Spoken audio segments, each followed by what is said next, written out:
مال حیا راتلا نو چې دو نفل به مې داغه پاروا وکړه او دعا به مې وکړه نو داغه قبر سره دا نفل په برکت به الله دا مسلې کشف ما ته وکړو مسله به حل کړ. دا د امام شافعي شاه اجي محمد عامل دی خدای وبخي په بڑا بیره کې ډما غړې دا مونږ بڑا بیري ته تلیو تقریر ول راځي تقریر پرې دی بلکار کو سکه ول دی اجري ته ډمې ته و جی بس کیندا به راځي د مخ کې مونږ ورپسې اجري ته نه وته غیر چا پیر دنیا ناستا دا دم لګیا دا غډيږي دوپړې مارو خېټي پوری دوپړې تړل یو باجی او لګیا دی بلنګا او دړنګا جوړا دا دا تاسو باندې خوشاټر ورته نه اجي محمد عامل ورغه ډمې دلاس نونی او بچی الک صبر وکړ یو غزل وما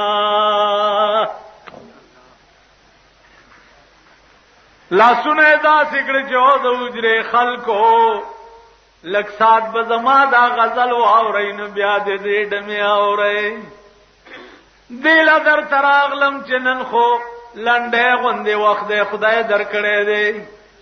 چې دغه وختم دې ډمې ته تیر کو نو لوی وخت به د خدای په مخ کې بیا څه جواب کوي دا ویلو او په جړا چې دې په جړا شو ټوله اجره په جړا ورته لو اوري بچو کده خدای بندگان یې نو جمعه تراشي او کده شیطان بندگان یې نو دې ډمې ته چې دا زمونږ بچي او زمونږ لور د دې تناست صحیح نه په خدای قسم در تخرم چې 2 منټه تیرې د ټول جمعه ډک شو اجره خوشې پاتې شو خلک ټول جمعه تراله بلاوا امام فخر الدین رازی رحمت الله علیه ډېر لوی مفسر دی د قران هغه تقریر کول او په تقریر کې ورته یو سړی را پاسې ده ورته صاحب خبره واوره د جنت باس کئ زما خپل کور دومره خسته دی چې په سلو جنت نه ورکو د حورو باس کئ زما خپل خزه داسې ده چې په لکو حورو نه ورکو نه جنت پکار دی او نه حوري پکار دی او نو غلمانان پکار یو ټکه غواړم کدی په وس کې وی خورا سره وعده وکا او کدی په وس کې نه نو په آرام کې نه جنتونو د پاره ز ایمان نه راوړ وې څه خبره وې په خدای مینم که خدای را ته ځان خی خو مسلمانېږم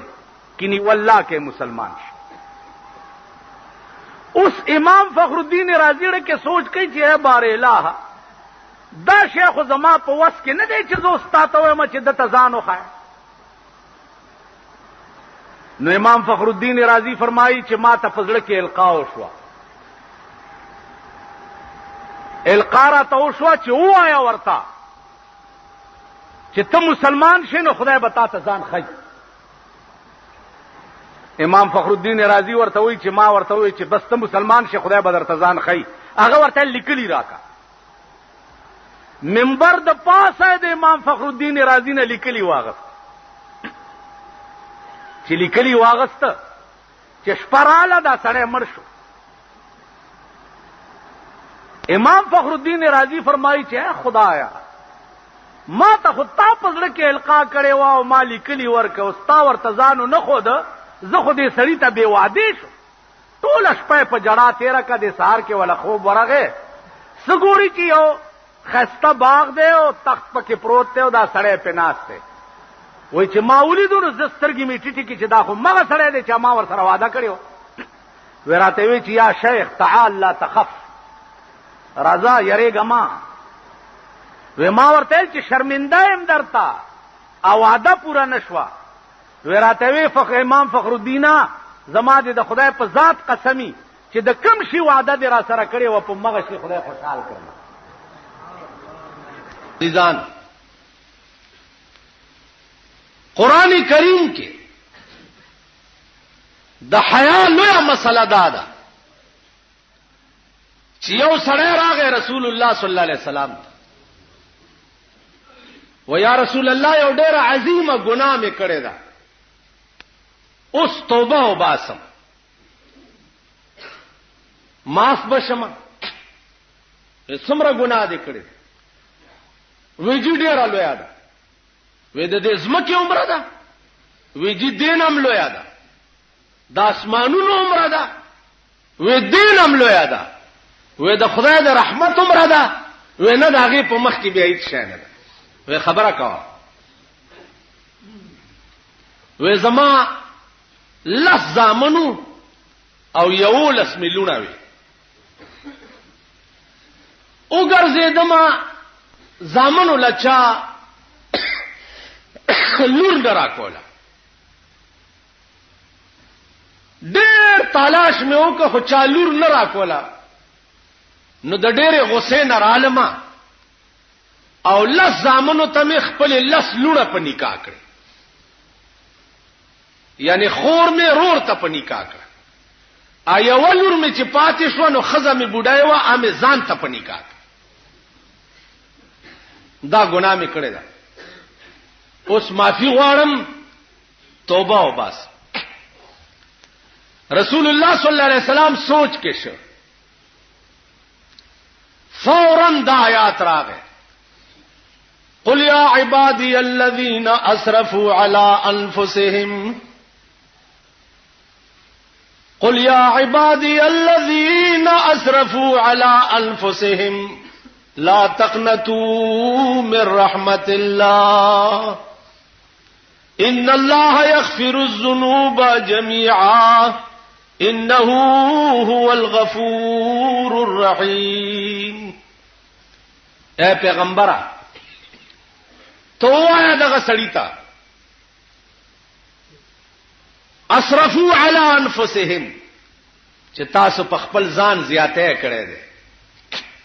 ظلم دې کړی نو چې دا دومره عظیم زیاته او ظلم تا کړی دی نو لا تقنطوا من رحمت الله دا الله د رحمت نه منع امید کېږي دا دومره عظیم زیاته او ظلم چې تا کړی دی نو دا الله د رحمت نه منع امید کېږي ولی دا الله شان دا دی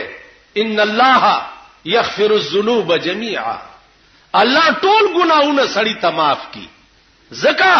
انه هو الغفور الرحیم زکا بخون کې او رحم کوونکی پیغمبر ورته مبارکي ورکړه او ورته وې چې لونه او زامن دي جدا کا او الله دا دومره عظیمه ګناه هر څه درته معاف کړ تاسو خیال راکړئ الله په قران کې دا سبق ورکړي چې دومره عظیم جرم او عظیمه ګناه چا کړی وي او په خپل بدو پیمانه شي نو داغه د لپاره مستقل حکم راشي چې پروا مکوا زما کار دادے چې تو ہے خطا کے لیے اور ہم ہے عطا کے لیے تو ہے خطا کے لیے اور ہم ہے عطا کے لیے تب غلطی کیا اس بدر تمافی کو زما عزیزان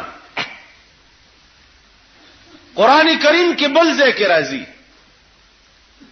انما التوبة على الله للذين يعملون السوء بجهالة ثم يتوبون من قريب یو سړی په غلطای باندې ګناه وکړه ګناه چې سړی کوي یقیني په غلطای هغه وخت کې نادانی بیوقوفي عقل کار نه يعملون السوء بجهالة په ناپوهۍ یو ګناه وکړه ثم يتوبون من قريب او بیا توبه وباس نو الله فرمایي فاولائک یتوب الله علیه الله د توبه قبول کړه د دین او چت بل قانون دی رسول الله صلی الله علیه وسلم فرمایي چې دا ګناه چې ما کړی و آیا دا داغ برابر دی وی د ګناو ک بالکل بصفاش پیغمبرو یا طائب من الذنب کمل لا ذنب له توبه استون کې د ګنا نه داسې ده چې داړو چری کړي نه. بل حدیث کې راځي چې توبه استون کې د ګنا نه داسې شي کيوم ولدته امه لکه نن چې د مور پیدای. تاسو خیال راغلی